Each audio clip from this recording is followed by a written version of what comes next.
Good afternoon, everyone. I would like to begin by acknowledging the traditional owners of the land, the Wongal people of the Great Eora Nation, and pay my respects to all elders past and present, and all Aboriginal people here today. So we're here for the 2018-19 budget presentation, prepared by our wonderful Chief Executive and John O'Connor, our Acting Executive Director of Finance, but I'll be doing it on Teresa's behalf today. And you've got Paneet, the Deputy Director of Finance, down the front there, sitting on his lonesome, who I did force him to sit down there on his lonesome, who will take any questions that you might have either throughout the presentation or at the end. Thanks, Paneet. This is just a brief overview of what we'll be covering in the presentation today. So we'll talk about the 17-18 wrap-up of our financial performance, our many achievements from the previous year, an overview of the 18-19 service agreement that we have with the Ministry of Health, some of our high-level strategies and priorities, the SLA, KPIs, budget principles, and of course, what you'd all be excited about is the budget allocation for next year. So how did we perform as a district? Like the other 8 years that the district or network has been in existence, the district finished with a favourable budget position, and we'll talk about some of the challenges in the ensuing slides, but it was certainly no mean feat, and a pretty challenging year for everyone across the district, and to land on budget was a phenomenal effort. So our expenditure was $7.92 million favourable. Our revenue was unfavourable, but it landed us with a net cost of service before the doubtful debts, which sits under the line at $1.29 million favourable.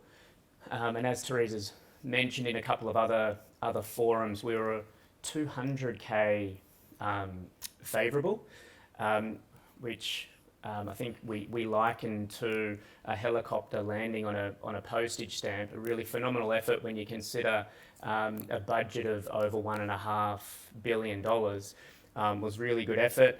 The state reopened the books after they closed to do another adjustment, which meant we then landed $1.29 million favourable, but at least it went that way rather than the other way.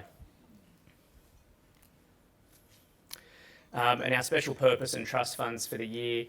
So showing an unfavourability there against budget, but as you know, we aim to spend the money that's in the trust funds in the investment of enhancing the clinical services that we provide, and we've still got a residual surplus in our trust fund accounts. So breaking that down by facility, so RPA finished at 8.35 million unfavourable, which is a slight deterioration on where they finished last year. Concord finished 3.5 million unfavourable, which is an improvement on the previous year. So well done team, well done Jan, Karen and the whole management team, and of course everyone in the room today. Canterbury, again, 4 million unfavourable, a slight deterioration on the previous year, Kyle. Balmain didn't finish just under $1 million unfavourable. Same with IRO. Sydney Dental Hospital. So in the previous year, they finished $4.5 million favourable, which was largely attributable to dental vouchers that were not spent within the financial year, but then naturally they then get spent in the financial year just gone. So you'll see they went from a $4.5 million favourability to just a small unfavourability. But it's actually a really phenomenal effort, given that they had all of this additional expenditure that they needed to absorb, and they still pretty much landed on budget. So I thought it was a great effort for them. Mental health finished about $600K unfavourable. Then we've got Thomas Walker. Community health, slight favourability, which is great. Population health, slightly larger favourability. And then the reporting entity, so where the district holds part of the contingency, finished favourable there. And we'll talk about some of the challenges in a minute. So we saw sizable growth within our full-time establishment. So we employed an additional 323 FTE, which was a significant increase on the previous year. And a large part of that was to cope with the additional significant challenges that we experienced through a very busy extended winter, which I'll talk a little bit more about later, as well as the introduction of some new services, which I'll also touch on a little later in the presentation. Our NWA activity, so we exceeded the department's agreed target by 1.95% overall. So not only did we have a year-on-year increase with our NWA to meet target, but we significantly exceeded the NWA to NWA year-on-year performance from the previous year. So it was certainly much busier. And as I mentioned, there were some real challenges in the previous year. It was one of the busiest winters we've had in almost a decade. It was a very challenging influenza season, which everyone coped with beautifully, but it did put significant pressure on our services, in particular on ICU. And then we mention it in every presentation we do in every forum, but the need for increased investment in facility infrastructure, which I'll talk a little bit more about later. So when you look at the additional activity, the additional complexity, and doing it under some difficult circumstances, it was a really impressive achievement by everyone. So I'll just go through and summarise some of our achievements now, starting off with capital. So the RPA multi-storey car park was completed, which I heard got a standing ovation in the RPA meeting. It was done in record time, and it looks quite beautiful for a car park. So that was good. The biobank project at Professor Murray Bashir Centre was open, and we bought a whole lot of equipment in gynae, the fetal monitoring system, our ED security and duress alarms upgrade, the IRO building level 6 refurbishment. We refurbished both the east and west side of the building to create additional inpatient capacity as well as clinic capacity. I won't go through all of these, but as you know, the presentation will be displayed on the website.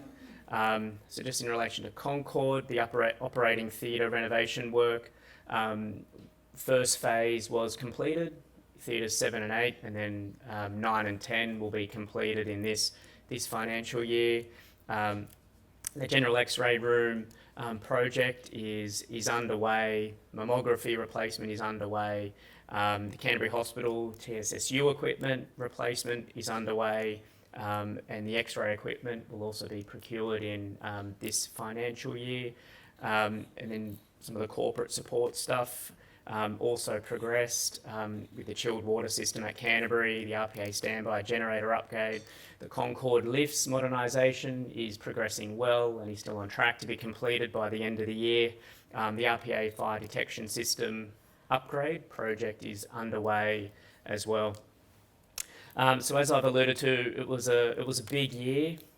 Close to 165,000 people attended EDs across the district, which was an increase of 2.7%. I suppose that increase does undersell it a little bit. When you look at the increased acuity or complexity coming through the EDs, across the local health district, we saw about a 38% increase in triage 1 presentations, so the most acute patients that present to our ED. And that was felt across the board. And at RPA, they saw an increase in about 48% in their Triage 1 presentation. So it wasn't just in the numbers, but also in the acuity. Did about 42,600 operations across the district, 170,000 admission and discharges across our hospitals. 6,700 babies were born. That was one of the few figures that actually just declined slightly, but still lots of people having babies. And we exceeded the SLHD NY target of 273,802. The exact figures still being finalised due to that sort of the 6-week lag in coding. And we did another, just to sort of round it back to where some of the facilities were over budget, the additional activity and complexity, etc. We did about 3,833 additional NWA at a cost of roughly 4,000, or a price of 4,588. So we put through around about $17.5 million in additional activity, which was obviously funded out of the contingency. We also maintain performance at level 0 for the full year, which is 90 months in a row, or since the district's inception. Again, excellent effort. We came in on budget, as I mentioned. We maintain surgical performance at 000 patients waiting beyond their clinically recommended timeframe for surgery, and we've kept that up since 2011, when the districts were established as well, which again is a phenomenal team effort by everyone involved in managing our planned surgery program. It's a phenomenal effort. And we improve performance on most of our KPIs within the service agreement all round, and I'll touch on a few of those later. Balmain, RPA and Community Health have all achieved successful accreditation with the EQUIP national standards. I'll run through some of our organisational achievements. So we launched the new district strategic plan and the research strategic plan. We also launched the new Aboriginal Health strategic plan and a couple of additional cultural gardens throughout the district, with a new one sort of just over here, which I'm sure you've all seen, and that's the picture of it up here, and it looks absolutely beautiful. And we've got an ambitious plan that the board supports, which is that in terms of health and well-being, that we have the most healthy, happy Aboriginal population in the country. And so we're committed to achieving that. The ongoing enhancement of STARS to enable real-time monitoring of services, business processes, activity and outcomes. And as many of you know, we won an award for the pain app with the new platform, or not so new now, ClickSense platform, which looks beautiful. So we'll continue to expand the number of apps in the new platform, which is much more, I think, consumer friendly. We'll go into some of the patient achievements. So we've got the line in there that we're the top performer in the state, certainly across a number of the KPIs, and with the relevant, or in comparison to the relevant peer categories, we certainly are. The patient and family-centred care program continues, and we've gone through a little bit of a restructure and readjustments with some of the executive and clinical movements across the district. And we launched the Partners in Care policy and pilot at Balmain Hospital, which attracted a little bit of media attention along the way. And we've since rolled out to Canterbury in the last couple of weeks. And then we'll be developing a plan post-mini evaluation of Balmain and Canterbury to roll out to Concord and Royal Prince Alfred Hospital as well. Canterbury launched the Simplicity Survey tool to gain better knowledge of the patient experience. And many of our patient surveys also show high levels of satisfaction. And then some of our other initiatives there at the bottom: continued implementation of essentials of care, heart of health, productive ward, Canterbury Cares, and intentional rounding across the district. Some of our community achievements: so we continue to strengthen community engagement with a range of community advisory councils across the district, with a couple of new ones as well. We developed Sydney Connect, our new digital communication platform. That's on the district internet site. We enhanced social media for community engagement in the district Facebook page. And we've got further opportunities to engage the community and health services delivery through the Uralla Festival, Carols at Uralla, Fair Day stalls, and the range of commemorative events that you'd all be familiar with at Concord Hospital. March Arts was also a successful event across the district and a really good opportunity to showcase the talented patients and staff that we have in the district who have produced a whole lot of art of various kinds, and that was good fun to be involved in. So ongoing investment in community-based healthcare, talk a little bit more about that one later. The mental health launch of Uralla House, and we're looking to expand that model of care for subacute mental health patients to Rozelle in the coming months. The enhancement of the integrated care programs, so CC CHIP, which falls under the Living Well, Living Longer umbrella. Criteria-led discharge continues to expand at a rate of knots. HealthyNet, NDIS, and the residential aged care outreach program, which we launched an enhanced program over the last month or so. So that was good. So we brought forward some of that investment that was planned for 2019 with the recruitment of a couple of additional geriatricians to provide care inside residential aged care facilities. Continued implementation of Healthy Children's initiatives, Go for Fun, Munch and Move, Live Life Well at School, which is all attracting positive feedback from the Ministry of Health. So the staff achievements, we've continued implementation of the Workforce Strategic Plan. We achieved the highest culture index, and in 2017, the highest engagement score across the state. So we fell back slightly in the latest survey results. So we'll be putting some energy into that across the district, facility by facility and service by service in the coming months with some additional plans to boost our results back out there. So we're really keen to hear the feedback from all of our staff on how we can improve our results next time round. Teresa hosted the inaugural Women's Leadership Breakfast, held to acknowledge inspiring women throughout the district. And as many of you know, women make up almost 3/4 of the workforce in our district. Aboriginal workforce development. So strategies have been very actively pursued through a variety of professional groups now. We're behind where we'd like to be from a target perspective. As you know, we're aiming to reach 2.7 to 3% of our workforce identifying as Aboriginal, so we've still got some work to do there. We've done a whole range of health promotion initiatives implemented to improve health of our workforce, including Making Healthy Choices Easier campaign as part of the Healthy Food and Drinks framework, Get Healthy at Work, and free health checks for staff, all of which received some positive feedback. But we should remind you, you're still allowed to have the sometimes food, even though Judith is coming in with what looks like a carrot, but you're entitled to sometimes food. Renee, our Director of Population Health, says we're allowed to.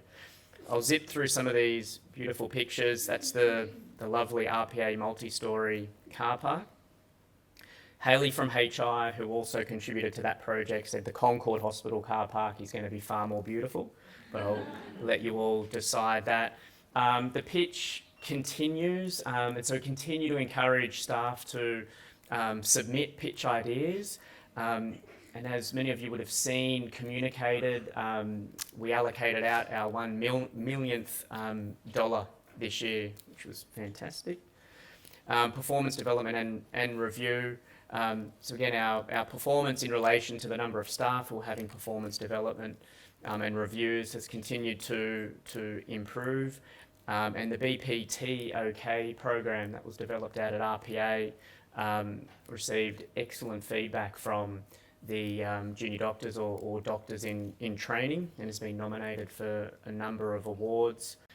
Research achievements, we launched the Research Strategic Plan, and we held the 6th Annual Sydney Innovation and Research Symposium, which was expanded to Innovation Week. And I'm hearing it's going to be Innovation Month. So if 6 days wasn't enough, 28 days next year. No, I won't commit Teresa to that. But it was a very, very successful week. Strengthening of Sydney research. So we appointed an executive director, as many of you would know, and we hosted the second big idea with $45,000 awarded to help commercialise research. We launched the Strive Research Impact and Commercialisation Series. 550 clinical trials are underway across our 5 hospitals, giving our patients access to the latest in drug treatments. And major world breakthroughs in gene therapy leading to cures for haemophilia and thalassemia. So you all would have seen the work of John Rasco and the many others that were involved in that. Officially opened the New South Wales Health statewide biobank, a partnership with OHMR, New South Wales Health Pathology, Health Infrastructure and SLHD, which is in the Murray-Bashir Centre. Ongoing development of Sydney Health Partners, one of the first advanced health and research translation centres in Australia. And we're awarded $2.2 million in funding, which was announced at the symposium last year. We also launched the Australian first Eating Disorders Research Institute, Inside Out, in partnership with the University of Sydney, and we established the Institute of Musculoskeletal Health in partnership with the University of Sydney. That's located at RPA, the King George V building. The ongoing development of the RPA Institute of Academic Surgery and the RPA Surgical and Robotics Training Institute, the only centre of its kind in the Southern Hemisphere. It's a project that's being actively contributed to by Concord surgeons as well. We'll be expanding the training program this coming year, and also looking to purchase additional robots for different types of surgical intervention. So that's continuing to expand quite quickly. The ongoing development of the District Clinical Research Centre and the ICT Health Informatics Unit, plug for Angus. Strengthen population health, community health, nursing and allied health research, who host annual research forums and ongoing research. And we've got 2 academic positions in allied health, as you all know. And the beautiful $341 million redevelopment of Concord Hospital Stage 1. And as I mentioned in the first several slides of the presentation today, we're really excited to see how the development is progressing, especially as we move into construction of the new build in early 2019. Master planning for the development of Canterbury Hospital has also continued to progress, as well as the planning for RPA Health 1 East, Green Square, in collaboration with the community, local providers, NGOs, 4 universities and our staff. And there's a whole lot of additional planning, which I'll touch on in a later slide as well. We opened the short stay unit at Concord Hospital. I like that photo, but it's obviously not the short stay unit. That's the kids waiting area. It'd be a pretty funky short stay unit, Jen, if that was okay. Completion of the Balmain Capital Works program, which went beautifully well, Kyle, while you were the General Manager of Balmain Hospital. The Sydney Dental Hospital refurbishments, including 17 specialist dental surgeries in periodontics and prosthodontic laboratory, and the new concierge service at Sydney Dental Hospital as well. I won't go through all of these, but the commitment from the district to continue to invest in ICT projects continues, and last year was no different. As you can see by sliding a bit of ICT projects that we'd implemented. And REACH, so Concord Emergency Department implemented REACH in December, which is the first application of the program in an emergency department setting in New South Wales, and we're looking at expanding that into Canterbury and Royal Prince Alfred EDs this coming financial year. Health Pathways in Sydney became the first Australian region to publish 600 locally relevant pathways, and published 84 new pathways and referral pages, and reviewed 147 existing pathways. So again, the work around health pathways continues. And there's still a formal evaluation that's underway where we should get the results of that later this financial year. Some of the other service achievements, so within the neurology service at RPA, we launched the RPA Comprehensive Stroke Service, including a new ambulance service for stroke and neurovascular care, ECR Now service for acute stroke, so it's a 24/7 statewide endovascular clot retrieval service, supporting metro and regional hospitals across the state. We've seen a 35% increase in admissions last year, and are expecting another reasonably significant increase this year as well. We also commenced the state's second peritonectomy service at Royal Prince Alfred Hospital. St George is the other site. 59 patients have had the procedure so far, all with very good results, with no readmissions as a result of those 59 so far in relation to the procedure itself. Best performing metropolitan local health district in initiating hepatitis C treatment to residents. We appointed a director of TB for the district. The enhancement of the pulmonary hypertension service with the appointment of a dedicated CNC to the multidisciplinary team. Integrated care program for Aboriginal patients with chronic disease. So we continue to grow our relationship with the AMS in Redfern, reinforcing patient health plans and improving health outcomes. We enhanced the healthy lifestyle services to prevent chronic disease in Sydney Local Health District. In relation to diabetes, we had the successful implementation of insulin e-meds across the district, which was essentially local investment in this module of e-meds that has since been adopted statewide.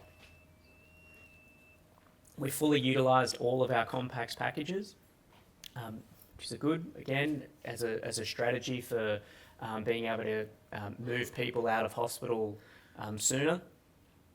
96% of the district's community care support program clients were successfully transitioned to NDIS or alternative care before the 30th of June deadline. And as I mentioned earlier, the residential aged care facility outreach program has continued to expand and is going very, very well as both a patient-centred care strategy for patients residing in residential aged care facilities, but also as a hospital avoidance strategy to take the pressure off our emergency departments. We've continued to work with Lifehouse to provide selected cancer services for public patients under a service agreement. Achievement of rates of organ donation now at world's best practice level, so we've continued to improve on that over the last few years. We celebrated 50 years of kidney transplants at Royal Prince Alfred. We've also completed 679 pelvic exonterations and 75 exonterations in 2018, with the best 5-year survival of any centre in the world, which is something that we can all be pretty proud of, because these patients generally have no other option in their care plan. We established specialised clinics for thrombosis and haematological disorders of pregnancy, Institute of Haematology. Population health, so Healthy Beginnings has been integrated into 4 sustained home visiting services. We've partnered up with 4 LHDs, NGOs and international organisations to implement the program.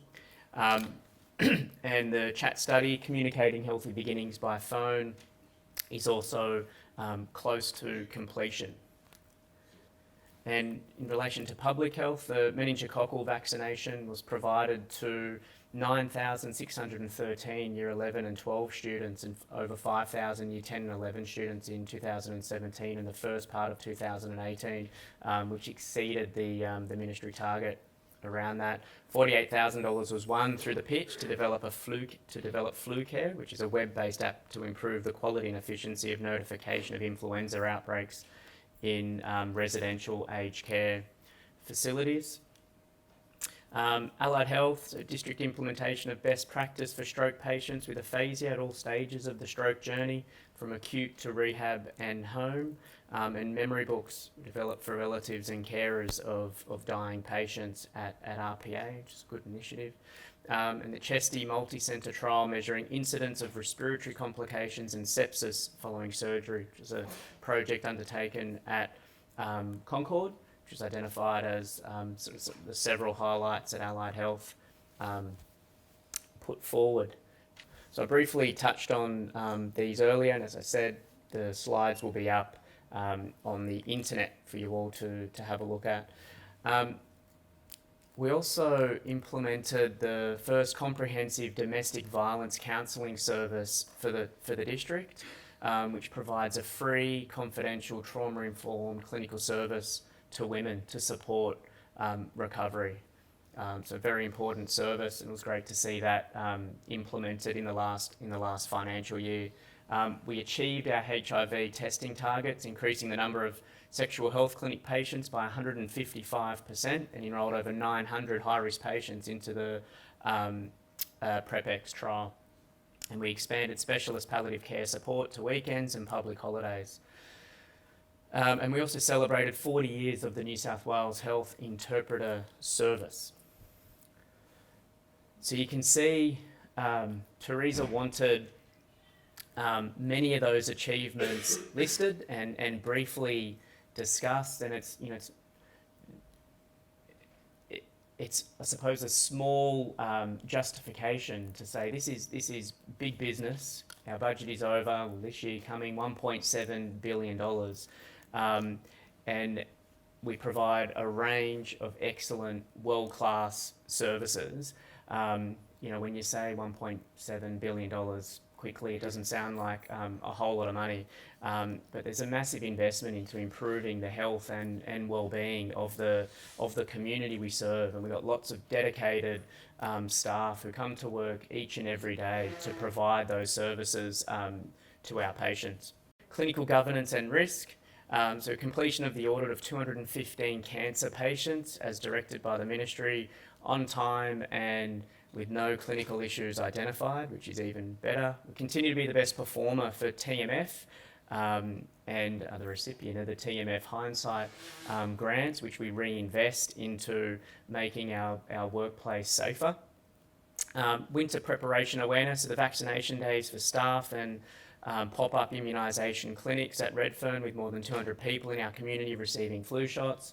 And we had the mass vaccination day at Concord and RPA. And so in those 2 days, we had close to 2,000 staff vaccinated, so that went well.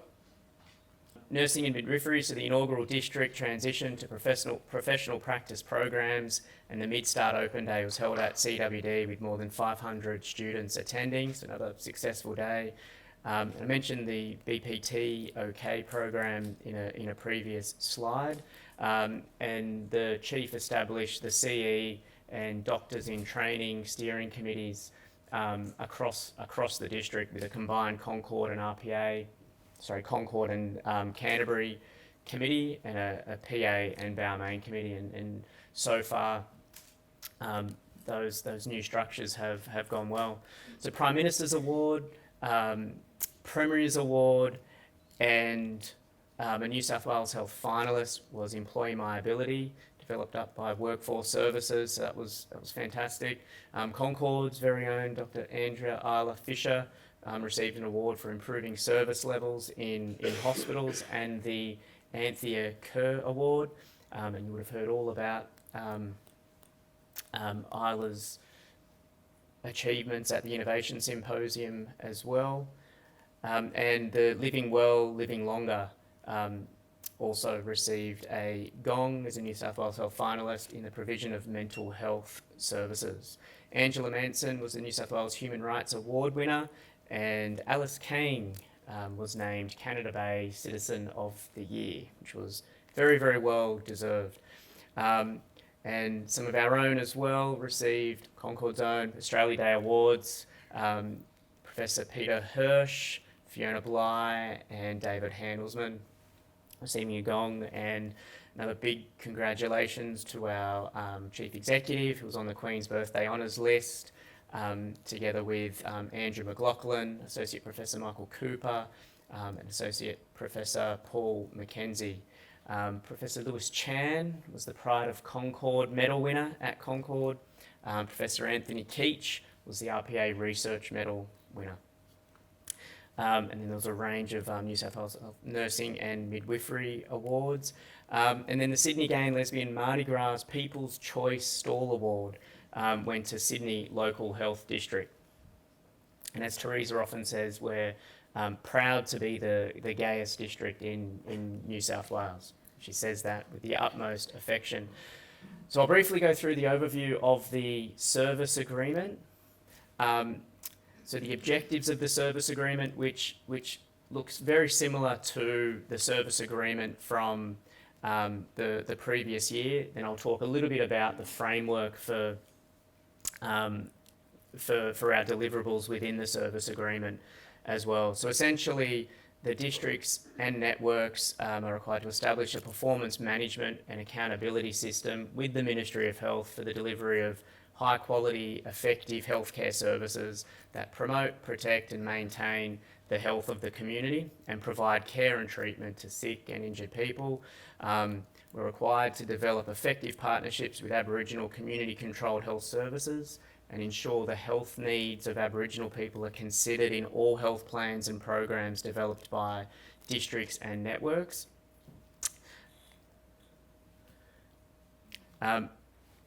Again, and I hope this happens forever, but that COAG reaffirms that providing universal healthcare for all Australians is a shared priority and agreed a Heads of Agreement for Public Hospitals funding from 1 July to the 30th of June 2020. The agreement preserves important parts of the existing system, including ABF and the National Efficient Price under ABF.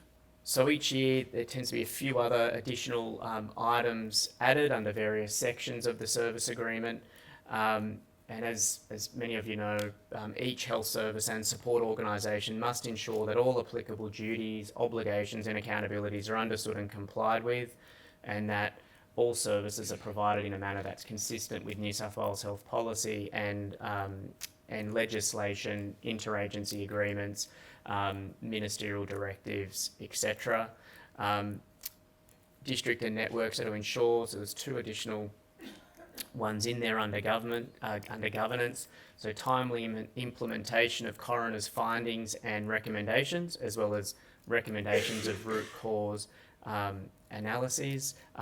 We feel we're probably already in a very good position in relation to the implementation of coroner's findings, and most of the time we've already begun implementing various recommendations that we know will come out from coroner's findings. And this is broader than just things that are happening within our district.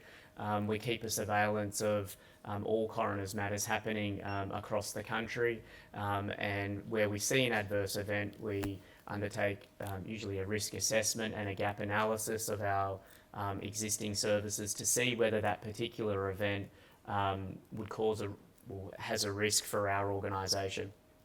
And we always volunteer to actively participate in statewide reviews. I won't go through this slide in detail, but the links will also be up on the website. But one of the requirements is that public health services are accredited against the National Safety and Quality Health Service Standards. Our district and under different umbrellas in the former area health services have received continuous accreditation for more than 3 decades now within our hospitals. Corporate governance. So it's still the same corporate governance compendium with the 7 key standards. That's the link to the compendium there, which you'll be able to access from the website. That hasn't changed since Mary Foley signed off on it a number of years ago now. The safety and quality accounts will continue again into 2018-19. Where districts and networks are required to complete the accounts to document achievements and affirm an ongoing commitment to improving and integrating safety and quality into their functions. So we tend to pull a range of the quality and safety indicators and link those into the various initiatives and programs that we've got occurring throughout the district. And consistent with the national agreement, district and networks must continue to focus on reducing the incidence of hospital-acquired complications. So there'll be much more to talk about HACs in the coming months.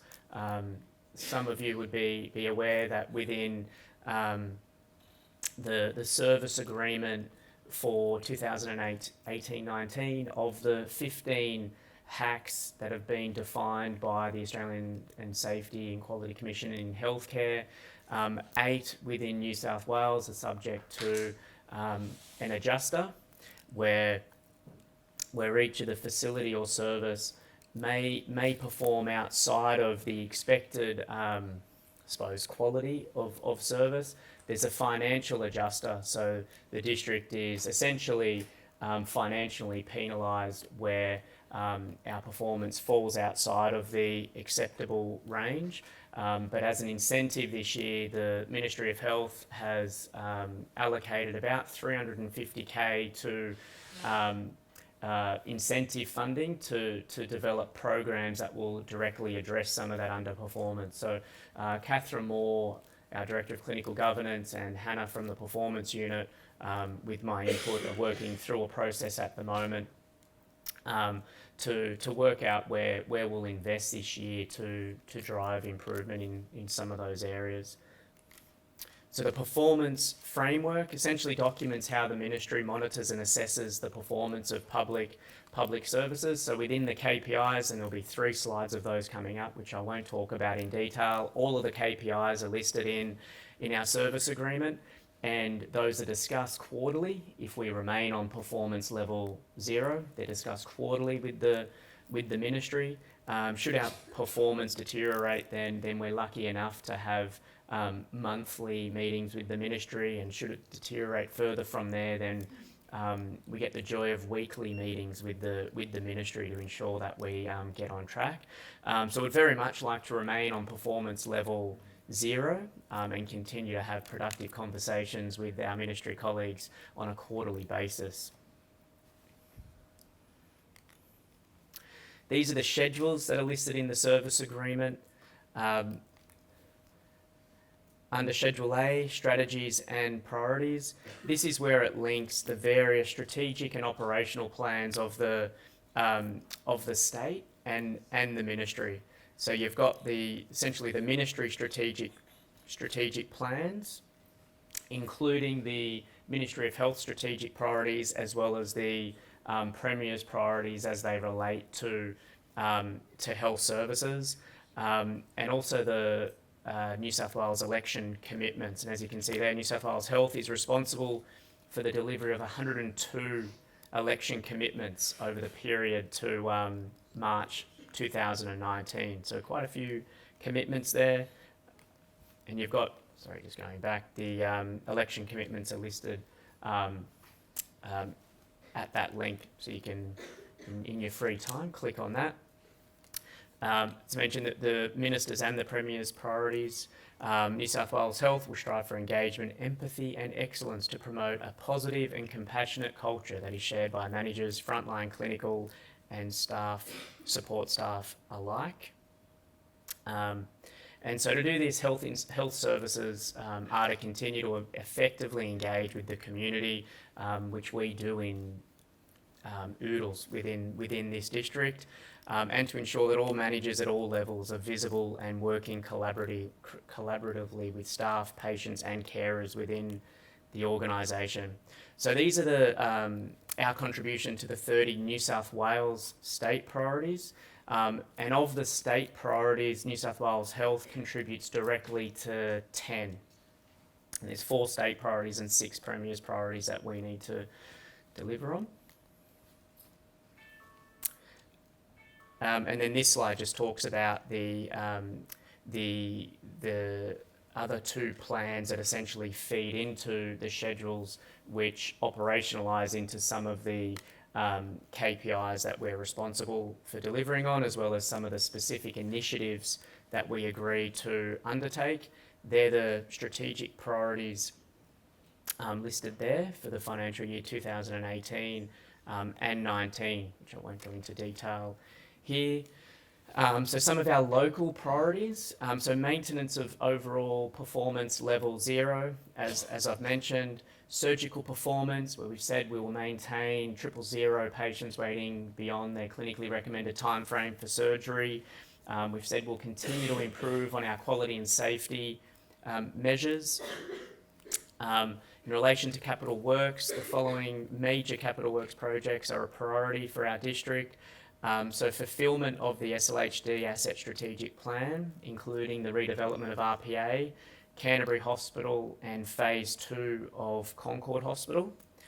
And then there's, in terms of our top 6, there's then a Phase 2 of RPA, a Phase 2 of Canterbury, and the development of, I'll say several health ones. Commencement of Phase 1 redevelopment, which will absolutely happen in this, will commence this financial year in terms of the new building. The expansion of the RPA ED will be finished in mid-September. We're increasing the number of resuscitation beds from 3 to 8, and then we'll progress the clinical services planning for the expanded RPA emergency department. There's lots of plans that are either under development, will be developed or launched in 2018-19. So we've got the RPA strategic and the clinical services plan, the Concord and Canterbury strategic plans. We'll finish the Canterbury master plan, our main hospital strategic plan, and then several other plans that I won't go into in detail. Some of our ICT commitments for the coming year is to complete the implementation of EMR2 across all facilities, the rollout of eMeds, and the implementation of PowerChart Maternity, PowerChart Cardiovascular, and expand the implementation of PowerChart Oncology and Haematology. We'll continue to work through our leading better value healthcare initiatives. Many of the Tranche 1 initiatives have either been implemented or are in the process of being implemented or expanded. And then we'll be required to participate in the planning for the rollout of some of the Tranche 2 LBVC initiatives as well. And investing in the early years, the district will continue to redesign its child and family health services to better meet the needs of families with children 0 to 5 years, in particular those requiring additional support. So we'll continue to allocate resources in that space. Research, will continue to lead collaborative research partnerships and research with both Sydney Research and Sydney Health Partners, and continue to work with government on understanding the importance and the role and the maturity of where we're at with research in the inner west of Sydney. As I mentioned at the beginning, the enhancement of the Surgical and Robotic Training Institute, so I won't go into that in any more detail. The enhancement of the peritonectomy program, so we see that growing. As I mentioned earlier in the presentation, we completed about 59 peritonectomy procedures over the last year, and we expect that to grow again in the next year. The neurointervention workforce is small across Australia. We're committed to the continued growth and fostering of an increasing NI workforce at RPA. So we'll be recruiting additional workforce there and continuing to support other hospitals and services across the state with neurointervention. I mentioned stroke services before, so I won't go into that in any more detail. But establishment of the cardiology service at Canterbury Hospital has already commenced and will continue to evolve, as well as the establishment of an endocrine service at Canterbury Hospital as well, which is fantastic. And we're aiming to establish a pilot service for the National Centre for Veterans Healthcare as a proof of concept prior to the opening of the new build in 2021. So funding dependent, we're hopeful we'll be able to establish that service in around about July next year. and the continued implementation of the outpatient transformation project. So there'll be further investment made around outpatient transformation, both in terms of the infrastructure within our clinics and the service design and supporting ICT infrastructure that supports those clinics. So despite some of the thoughts that the outpatient transformation program was going to cease, we're absolutely committed to seeing that further progress in the coming year. Lots of KPIs, lots of KPIs, lots of KPIs. Leading better value care, I've already spoken about.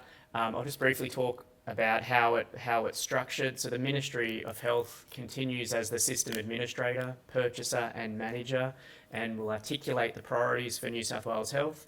Performance against the delivery of the priorities will be monitored in line with the New South Wales Health Performance Framework. The pillars, as required, will continue to support the districts and networks in a flexible manner.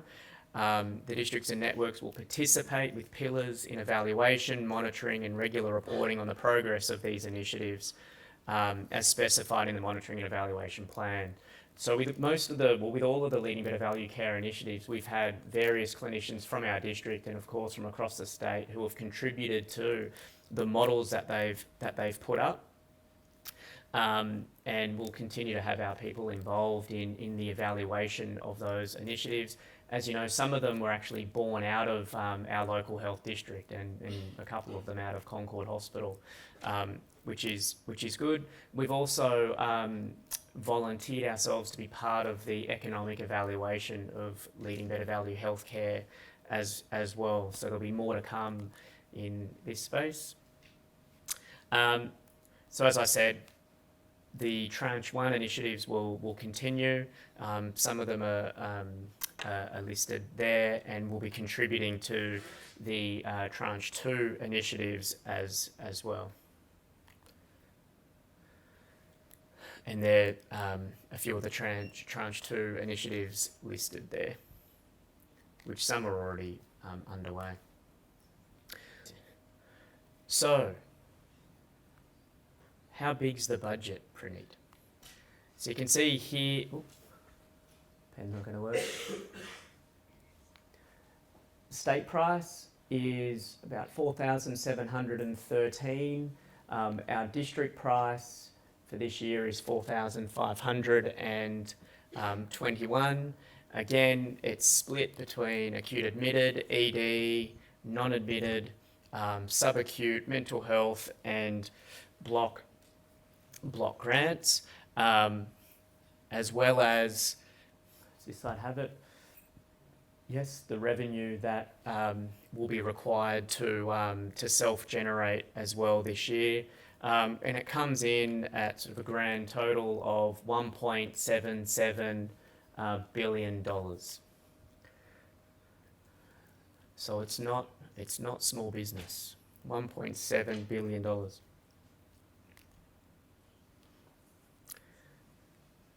And this just breaks it down.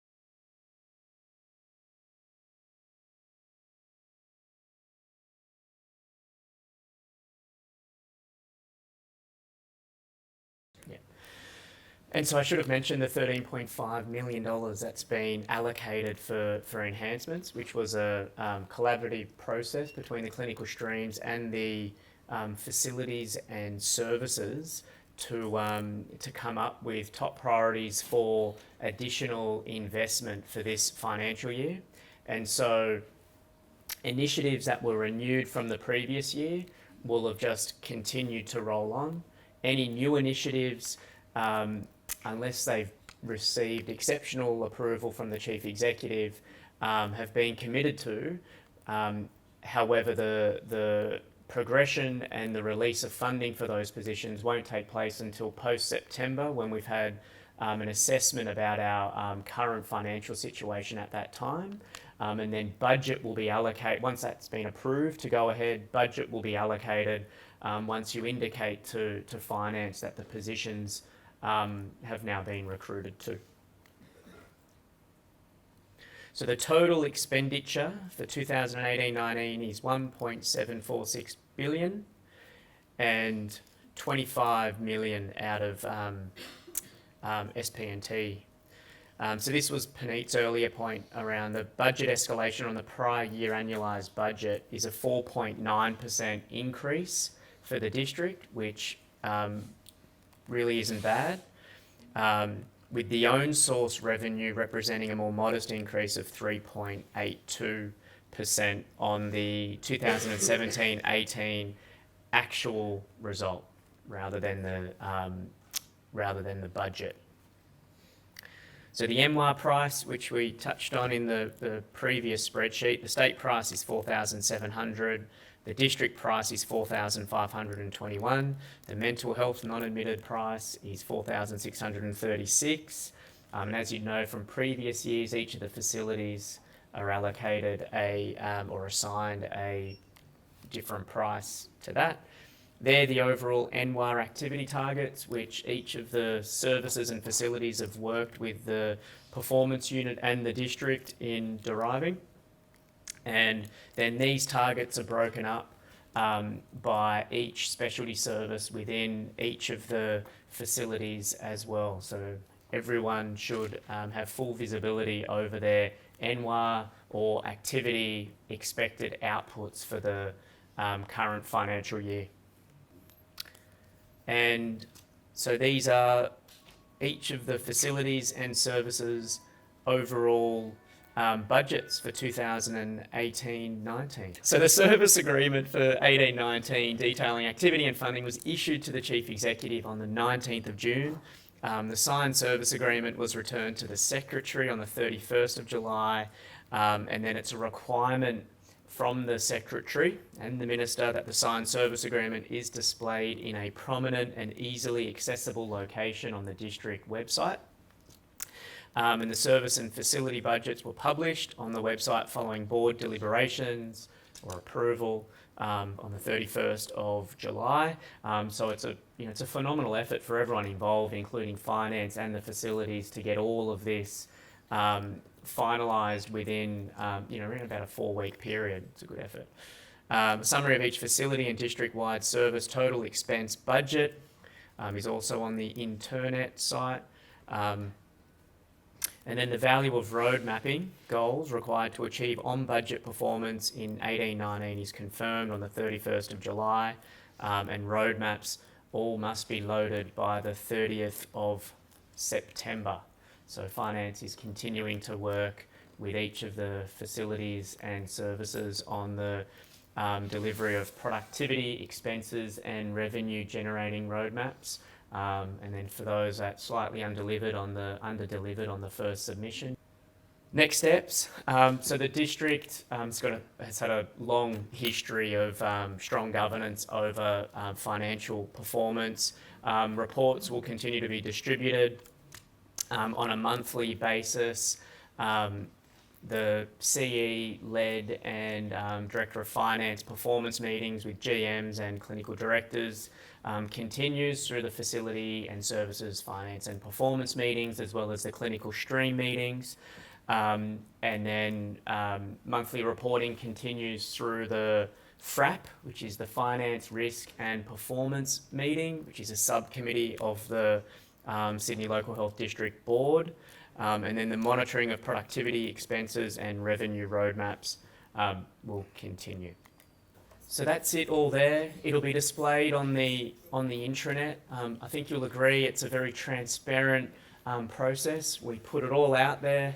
We try and explain the methodology for arriving at where we are. There's no doubt it'll be another challenging year for us, and especially in the lead up to an election.